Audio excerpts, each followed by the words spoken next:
Assalamualaikum warahmatullahi wabarakatuh.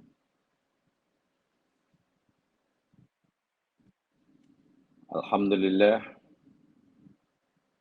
wa syukrulillah wa la hawla wa la quwata illa billah.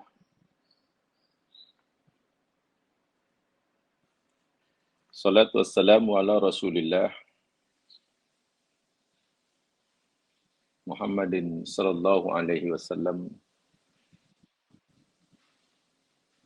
wa ala alihi wa ashabihi wa atba'ihi wa man ihtada bihadihi wastanna bisunnatihi ila yaumil qiyamah. Raditu billahi rabba wa bil islami dina. Wa bi Muhammadin nabiyya wa rasula.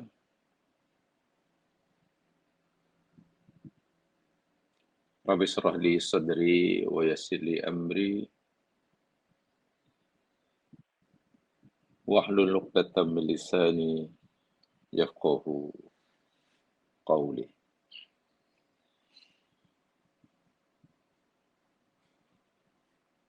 Didoakan mudah-mudahan semuanya sentiasa dilindungi, diberkati dan dirahmati oleh Allah Subhanahu wa taala. Amin ya rabbal alamin.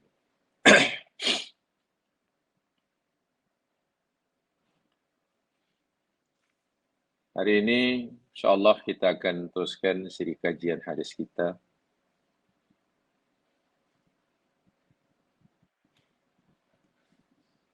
Hadis-hadis yang berkaitan dengan at-targhib fi mahasinil akhlaq, galakan, tuntutan, dan perintah kepada kita untuk terus berusaha menghias diri dengan budi pekerti yang luhur.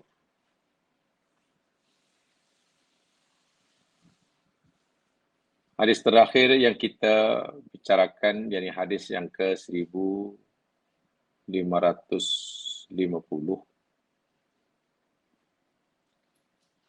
Hadis daripada Muawiyah bin Abi Sufyan.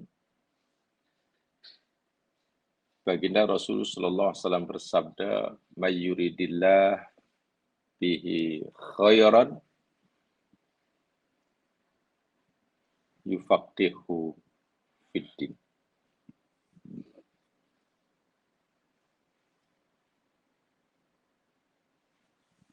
Hadis yang disepakati oleh Imam Al-Bukhari dan Imam Muslim.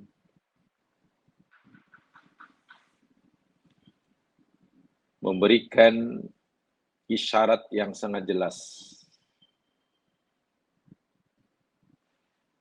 bahawa tanda nyata dan yang sebenarnya bahawa seseorang itu Allah kehendaki kebaikan baginya, atau bahawa seseorang itu dikehendaki oleh Allah menjadi hamba-Nya yang baik. Apa tanda nyata jelas lagi benar tersebut? Iaitulah diberi kefahaman yang mendalam, faqqaha yufaqihu, dalam hal-hal yang berkaitan dengan agamanya. Mafhumnya, bila seseorang itu gagal mendapatkan kefahaman yang mendalam lagi betul tentang agama, maka susahlah bagi orang itu untuk mendapatkan kebaikan yang banyak, atau susahlah orang itu untuk menjadi orang yang baik. Bermakna, syarat utama untuk kita, jika kita ingin jadi orang yang baik menurut Allah, ya, baik dalam pandangan Allah, Nabi telah meletakkan syarat. Cari dan kuasai seberapa banyak yang boleh, yang termampu oleh kita akan ilmu-ilmu, perkara-perkara yang berkaitan dengan agama kita. Jangan salah faham, bila Nabi bersabda yufaqihu fiddin, diberikan kefahaman dalam agama. Bila sebut agama maknanya mencakupi segala aspek kehidupan.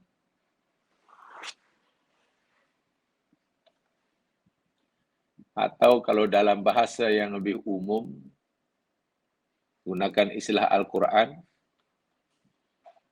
perkara-perkara yang berkaitan agama ini sebenarnya secara umum terbagi dua sahaja. Satu, perkara-perkara yang berkaitan dengan hablum minallah, hubungan kita dengan Allah Subhanahu wa Ta'ala sebagai pencipta. Bagaimana semestinya seorang hamba itu berperangai, bertindak, berbuat, berinteraksi dan Allah Rabbul Jalil. Di situ pun sudah cukup banyak perkara-perkara yang perlu kita tahu. Ya, satu di antaranya yang paling mustahab berkaitan dengan al-iman, tauhid.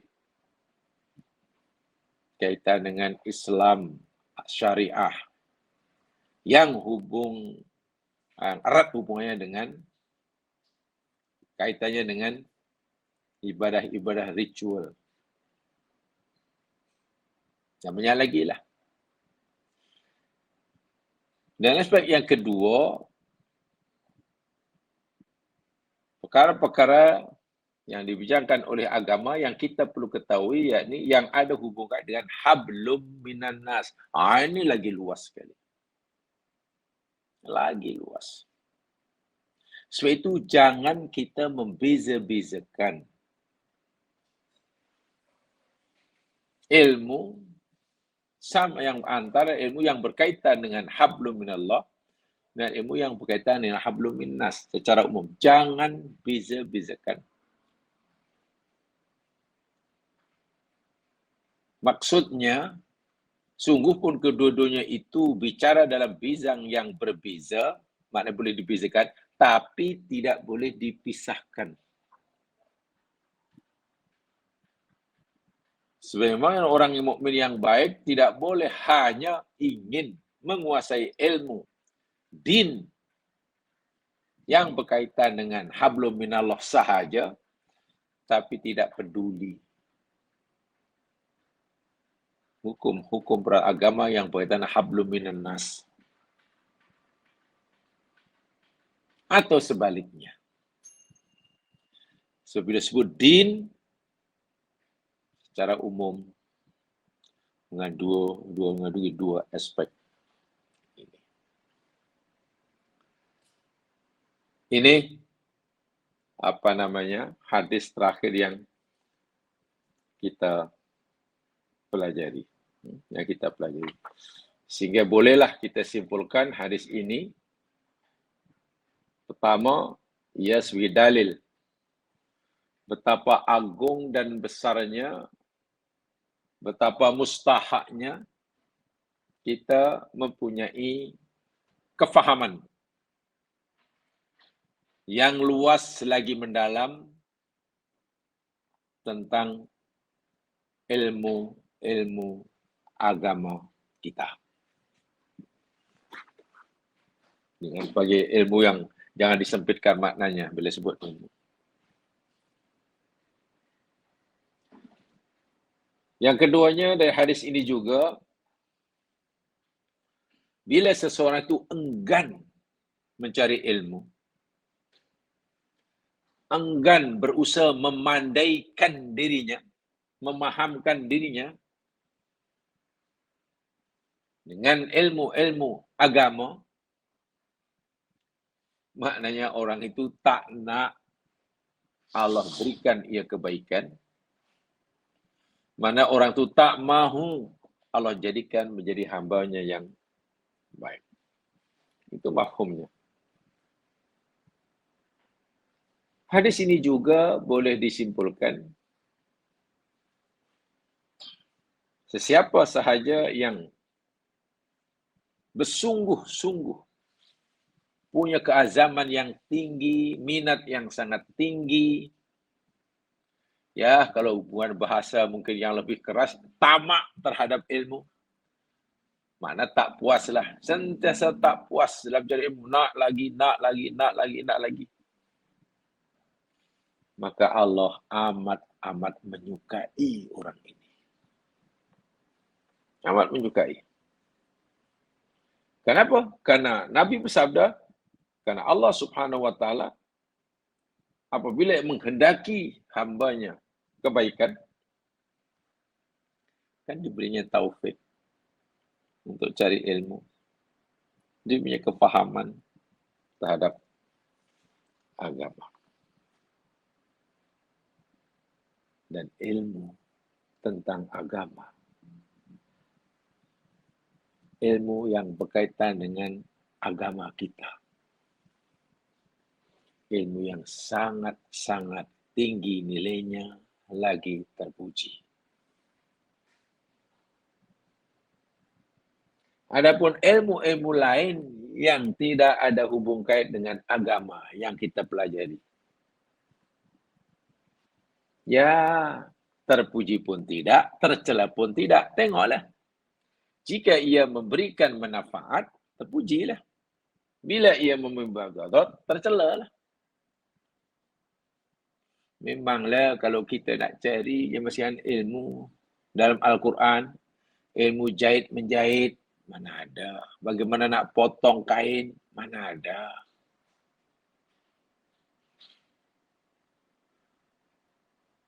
Ilmu masak memasak, mana jumpa. Ya, Nabi memberi panduan sebenarnya bukan memasaknya, tapi apa yang patut kita lakukan dengan masakan kita. Contoh Nabi bersabda, idza tabaqta maraqatan faqtir ma'aha wa tahat jiranaka. Bila kamu nak masak masakan yang berkuah, ya mungkin masak apa yang berkuah ya. Masak sup ke, masak soto ke, macam mi laksa ke, mi kari ke, yang berkuah lah. Aktir, perbanyakkan airnya. Watahat jiraka, dan kemudian kamu boleh bagi kepada orang lain, pada jiran-jiran tetangga. Apakah hadis itu hadis Nabi mengajar kita resipi? Kan tidak kan? Oh, rupanya dalam hadis Nabi, Nabi mengajar kita resipi masak-masak, menu, yakni bila masak perbanyakkan airnya. Jadi apa masakan kita? Itu bukan hadis untuk mengajar resipi. Nanti tak sedap. Masak air satu baldi. Yang Nabi ajarkan, nanti masak banyak-banyak. Resipinya, rasanya, macam mana bentuknya, nama terpulang pada anda. Islam serahkan pada kita. Tapi bila dah masak banyak-banyak dan nampak memang tak habis kamu makan, beri pada orang lain. Sebab itu ilmu masak. Memasak ke, jahit-menjahit ke, ya dipuji pun. Termasuk ilmu terpuji tidak, dicela pun tidak. Bergantung kepada nanti kesannya. Kalau ia memberi manfaat, terpujilah. Wah, dengan jahit-menjahit ini, akhirnya saya menjadi sempurna untuk aurat. Selesa saya pakai untuk solat. Terpujilah. Terpuji. Dengan jahit-menjahit ini, akhirnya penampilan saya menjadi lebih kemas, lebih kemas, lebih sopan. Terpuji ilmu jahit-menjahit. Tapi penguasaan terhadap ilmu jahitan sehingga menjadi perancang busana, fashion designer yang ikut musim. Kalau musim panas tak payahlah tutup sangat-sangat, kan musim panas. Sama. Perlulah kain yang paling minimal, dan kalau perlu nipis sebab musim panas. Lalu diperagakan ke sana kemari. Nah, ini menjadi tercela. Kemahiran ilmu yang ia kuasai, kemahiran yang ia miliki dalam merancang busana, yang busana tadi akhirnya tengok. Allah wujudkan, menghasilkan pakaian-pakaian yang melanggar syarak, maka ilmu jahit-menjahit sebetulnya jadi tercela. Itu jahit-menjahit masa-masa nak dikatakan terpuji pun tidak, belum nak katakan tercela pun tidak. Bergantung kepada. Tapi bila ilmu kaitan hukum, hakam, bagaimana cara mengabdikan diri kepada Allah, mengenatui halal dan haram, boleh dan tak boleh, surga, neraka, lurus atau bengkok, ilmu tentang macam mana nak membersihkan hati dari sifat-sifat yang keji, macam nak menghias diri dengan sifat-sifat yang mulia, itu baik belaka. Itu baik belaka. Saya ingin sekali lah macam mana supaya bila saya beribadah ni lebih khusyuk, lalu belajar ilmu tentang khusyuk, baik belaka. Macam mana ya bila saya ingin bila solat itu baca Fatihah, dapat merasakan, dapat merasai, menjiwai, menghayati yang saya sedang berdialog dengan Allah. Karena semasa baca Al-Fatihah, kita baca satu ayat, Allah jawab.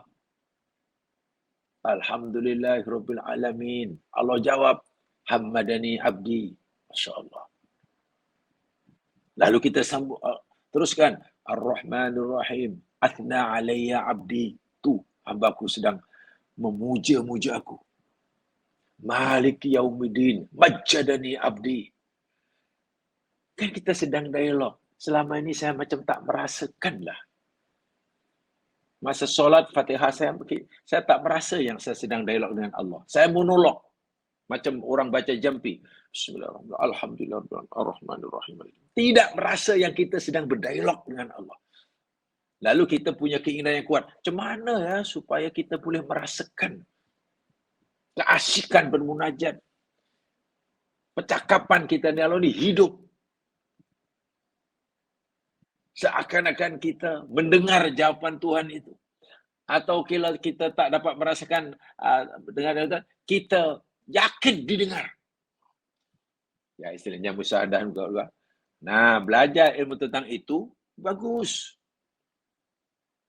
Jangan puas. Jangan dah puas asal dah solat.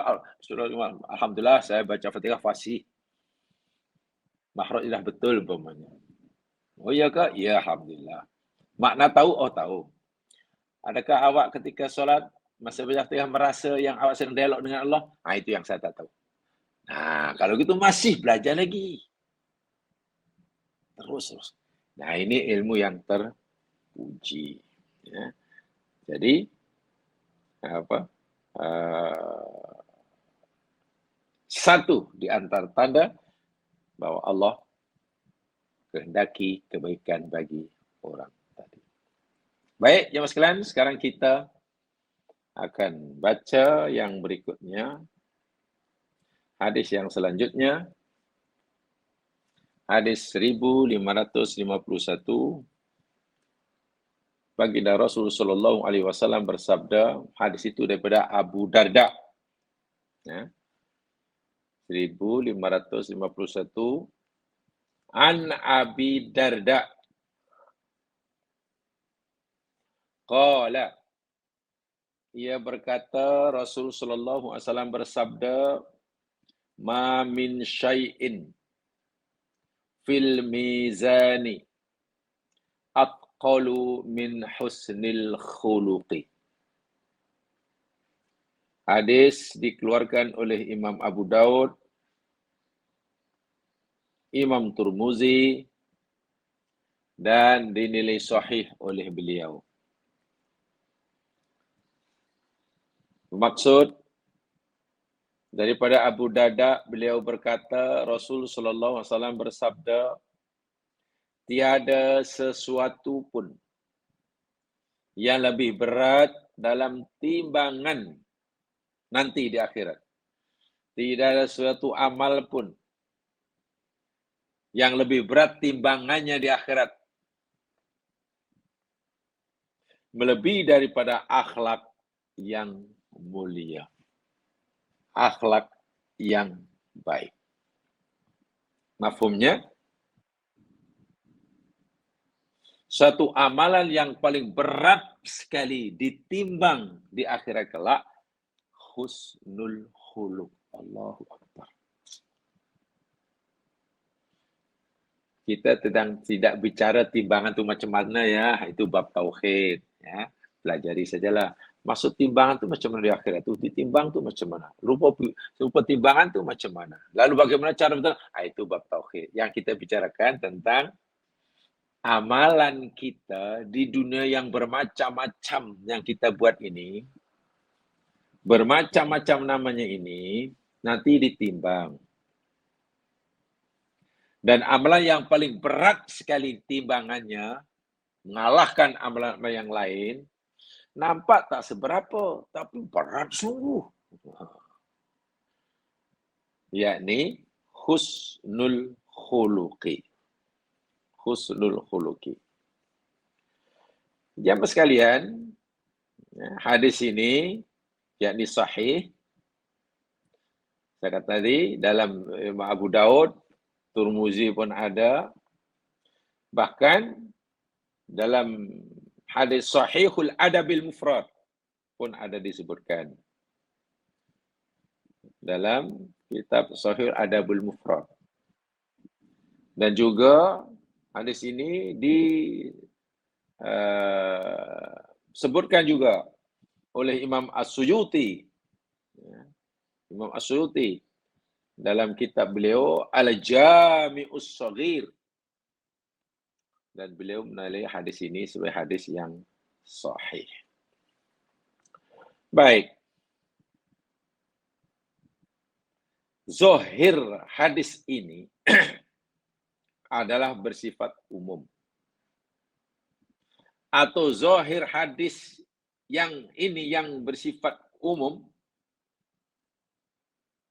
bermakna bahawa akhlak yang baik itu, budi pekerti yang luhur itu, etika yang tinggi itu, terpuji itu, adalah athqalu syai'in fil mizan.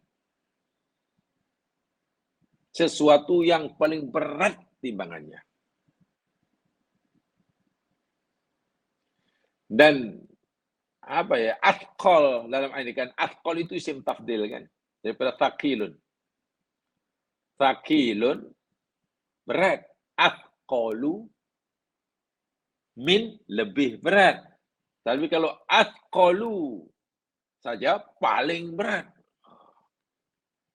Sehingga athqal ini wazan tafdil la tamna'ul walakinna tamna'u tasih. Tetapi maksudnya isim tafdil yang tidak menolak persamaan, tetapi menolak sesuatu yang lebih daripadanya. Saya ulangi. Isim tafdil di sini termasuk tidak menolak ada persamaan. Bila Nabi kata tidak ada amalan yang lebih berat daripada husnul khuluq boleh timbang, bermakna tidak ada amalan, bukan bermakna tidak ada amalan lain yang menyamainya. Itulah. Ia bermaksud ada amalan lain yang menyamainya. Habis kalau ada amalan yang menyamai dari segi timbangannya, apa makna lain, nafi di sini? Yang dinafikan di sini yakni menolak adanya penambahan. Ada amalan lain yang lebih.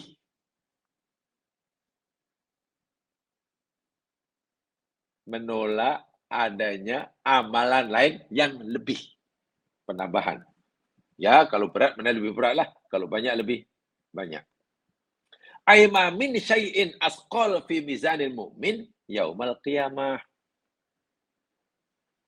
Tidak ada amalan yang lebih berat. Menafikan adanya amalan yang lebih berat. Bagi seorang mukmin di hari kiamat nanti melebihi daripada husnul khuluq. Tetapi ini di sana ada amalan yang berat dalam timbangan, ada. Seperti husnul khuluq, ada. Amalan yang berat banyak, tapi yang lebih berat. Itu maksud zahir. Seorang ya, maksud zahir hadis ini, amalan yang berat di dalam timbangan banyak. Bukan husnul khuluq saja, banyak. Tapi amalan yang lebih berat daripada husnul khuluq bila timbang, tak ada. Itu zahir umumnya. Umumnya. Tetapi jamaah sekalian, mungkin kita bertanya, macam mana Nabi boleh bersabda bahawa amalan yang paling berat dan tidak ada yang lebih berat ditimbang melebihi daripada husnul khuluq. Tapi bukankah kalimat tauhid itu paling berat? Bila timbang.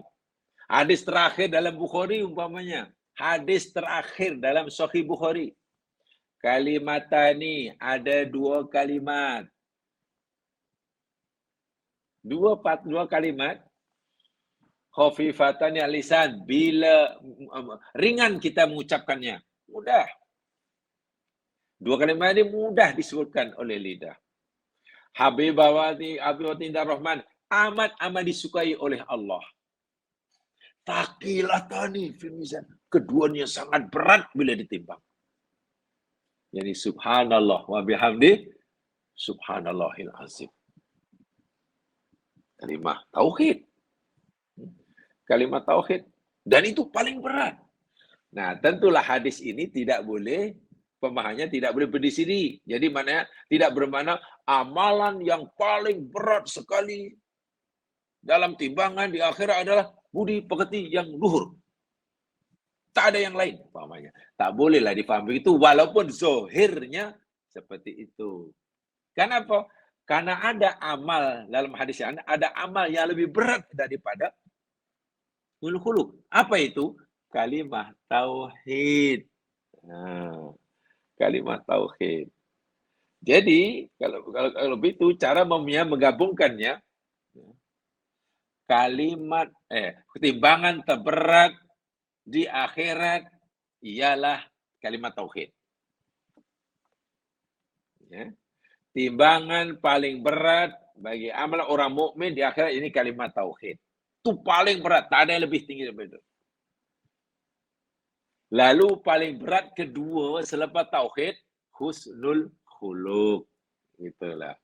Sebab husnul khuluq, semulia apapun budi pekerti seseorang, sebaik apapun akhlak seseorang, sejujur apapun tingkah laku seseorang, sesopan santun mana sekalipun tingkah laku seseorang, tapi bila semua itu tidak ada dasar tauhid, kosong nilainya. Betul? Kosong nilainya. Kosong nilainya. Habis macam mana solat kita? Macam mana solat kita? Macam mana puasa? Ya, puasa ada timbangan. Berat, betul. Solat ada timbangan. Berat di rukun Islam apa? Tapi kan kita juga pernah belajar hadis. Sebanyak manapun sholat seseorang yang dilakukannya dan diterima. Sebanyak manapun puasa yang pernah dikerjakannya dan diterima. Sebanyak manapun zakat, sedekah yang pernah diberikan pada orang lain dan Allah terima. Sehingga pergi akhirat membawa pahala yang tidak sedikit. Banyak pahalanya. Kalau semua ibadah tadi ditolak, ya patutlah dia susah di akhirat. Ini tidak. Dahlah ibadahnya banyak, diterima pula, sehingga mati tidak terbatal, di akhirat dapat pahala yang tidak sedikit. Bertuah ini orang, betul bertuah. Mungkin sudah mulai berkira ingin masuk surga, atau terbayang bilik mana di surga.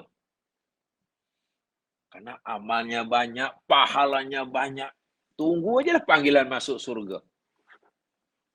Kan begitu kan? Tapi ketika ia sudah hendak hampir dekat masa untuk dipersilakan masuk, di sana ada kisos. Ya, satu sudah dilepasi, satu pos security dilepasinya, checkpoint dilepasnya, manzil semuanya lepas. Rupanya ada satu manzil sebelum masuk surga. Di situ tempat kisos. Di situ tempat peradilan yang paling adil. Dia ingin dimasukkan surga, tiba-tiba ada orang yang menuntut. Ya Allah, kami tuntut bila? Ini hamba-Mu dahulu pernah menghina saya, menfitnah saya dengan ucapannya yang kasar, keji, menjatuhkan harga diri saya. Minta pengadilan ya Allah. Hingga mati, tak minta maaf, sekarang akan minta maaf. Bahasa mudahnya, betul kamu? Iya. Nak minta maaf dah tak boleh di situ. Nak bayar saman, duit tak laku. Macam mana cara Allah mengadilinya? Semua sudah tahu dalam hadis muflis. Allah ambil pahala ibadahnya tadi. Mungkin pahala solatnya, mungkin pahala puasanya. Kan pahala, dia mesti punya stok pahala yang banyak. Ambil. Bagi pada orang itu. Pahalanya sudah kurang. Ada lagi untuk, ya Allah, ini dahulu pernah memukul saya, mencederakan saya. Seorang menuntut bela. Pahala sikit-sikit Allah ambil keluar, kalau berikan pada orang itu. Hatta idza faniyat hasanatuhu, kata Nabi, sehingga apabila orang itu habis licin pahalanya yang banyak itu, kebaikannya itu, ukhidha min khatayahum, Allah ambil dosa, kesalahan, keburukan orang yang menuntut bela, tumaturiha ini. Kemudian dicampakkan pada orang yang orang ini. Orang yang dituntut. Orang yang pada mulanya banyak pahala yang sudah terbayang surga. Ringkas kata, pahala-pahala kebaikannya licin, karena dah untuk menebus kesalahannya pada orang lain, sementara dosanya keburukannya bertambah, itu pun dalam usaha menebus kesalahannya pada orang lain, kemudian orang ini dicampak dalam neraka. Pertanyaan saya, apa yang boleh meranapkan pahala ibadah ritual tadi? Rupanya akhlak yang buruk.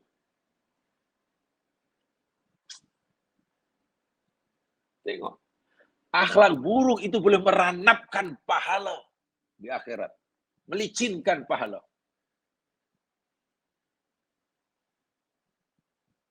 Patutlah akhlak yang mulia itu bila timbang sangat berat. Solatnya bagus. Solatnya bagus. Puasanya bagus. Akhlaknya mulia. Oh, laju ke surga. Solatnya macam mana solatnya? Solatnya ngam-ngam aja. Solatnya ngam-ngam. Puasanya hanya yang wajib aja. Sebulan dalam 1 tahun. Haji tak pernah karena tak mampu. Oh, lepas. Zakat macam mana zakat? Ya, zakat dia mana dia wajib zakat. Dia berhak menerima zakat. Oh, ya. Kalau itu haji, zakat haji gugur. Ya, sebab dia tak wajib. Tapi solat sunat macam tak ada lah. Dia solat fardu je. Puasa sunat macam tak ada lah. Maknanya ibadah ngam-ngam. Yang mulai mana ada? Malam tidur. Tapi karena akhlaknya mulia ya sekalian, masuk surga. Baca kisah agak panjang. Dia daripada Anas bin Malik. Menceritakan tentang sahabat Nabi bernama Amr ibnu Amr. Abdullah bin Amr maksudnya. Ketika dalam satu majlis, tiba-tiba Nabi memberitahu pada sahabat yang lain, sekejap lagi akan datang ke majlis kita min ahli jannah. Seorang ahli surga. Terkejut itu sahabat yang lain. Siapa agaknya ahli surga? Belum kiamat, belum mati, Nabi dah beritahu, ada sekejap lagi ahli surga datang ke tempat kita. Mata sahabat semua tertumpu ke pintu istilahnya. Masuk. Ya, sahabat pun macam tak ambil indah. Orangnya biasa saja, tak dikenal oleh siapa orang lain. Penampilannya sebagai orang kaya. Mukanya, janggutnya masih basah dengan air wuduk. Lalu dia coba bersihkan. Sambil ngapit kedua capalnya pegang capalnya di tangan kirinya. Mana penampilannya macam tak meyakinkan lah. Jadi sahabat pun, bukan ini orang. Ini pasti bukan ini orangnya. Lain kali Nabi kata begitu dan orang sama muncul 3 kali. Nabi beritahu akan datang ke majlis kita seorang ahli surga dan yang muncul yang masuk orang yang sama. Baru sahabat, iyalah pasti ini betul nih. Tak mungkin salah. Dah 3 kali apa? Orang yang sama.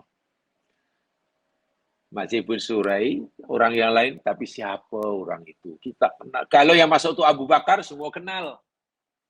Jika yang masuk, yang datang tu Abdullah bin Auf, semua kenal. Ini orang mana, sahabat mana? Ya, rupanya hanya sahabat kecil aja, orang miskin, petani, pekebun kecil di pinggiran Madinah. Salah seorang sahabat namanya Ibnu Amr, teruja, penasaran.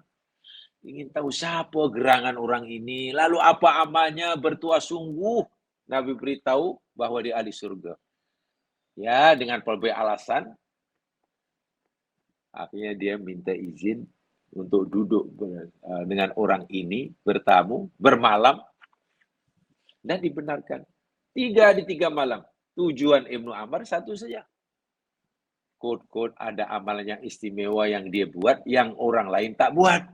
Sehingga ia layak ahli surga.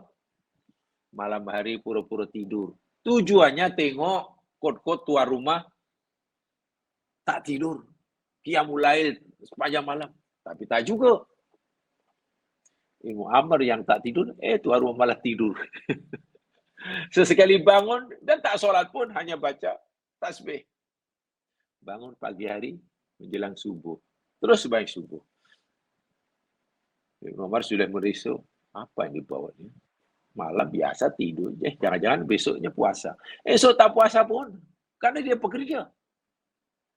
Dan bukan bulan Ramadan. 3 hari 3 malam Ibnu Umar tidak menemukan ibadah yang spesial yang orang lain tak buat.